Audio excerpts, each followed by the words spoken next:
বাগেরহাটের চিতলমারী উপজেলার হিজলা ইউনিয়ন বিএনপির উদ্যোগে 3 বারের সাবেক প্রধানমন্ত্রী বেগম খালেদা জিয়ার রোগ মুক্তি কামনায় এক বিশেষ দোয়া মাহফিল অনুষ্ঠিত হয়েছে। এতে বিএনপি ও অঙ্গ সংগঠনের স্থানীয় নেতৃবৃন্দ উপস্থিত ছিলেন। রাকিবুল হাসানের তথ্যচিত্রে থাকছে বিস্তারিত। বাগেরহাটের চিতলমারী উপজেলার 3 নং হিজলা ইউনিয়ন বিএনপির উদ্যোগে 3 বারের সাবেক প্রধানমন্ত্রী দেশনেত্রী বেগম খালেদা জিয়ার রোগমুক্তি ও সুস্থতা কামনায় এক দোয়া মাহফিল অনুষ্ঠিত হয়েছে। গত 4 ডিসেম্বর বিকেল 5টায় হিজলা বাজারের বিএনপি কার্যালয়ে এই দোয়া মাহফিলের আয়োজন করা হয়।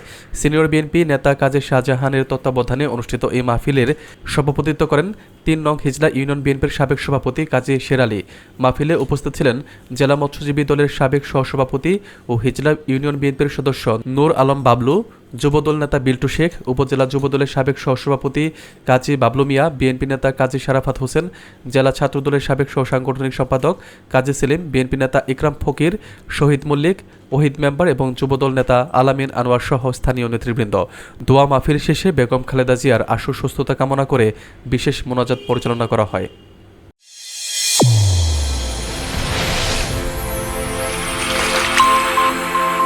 চ্যানেল A1 হৃদয়ের স্পন্দন।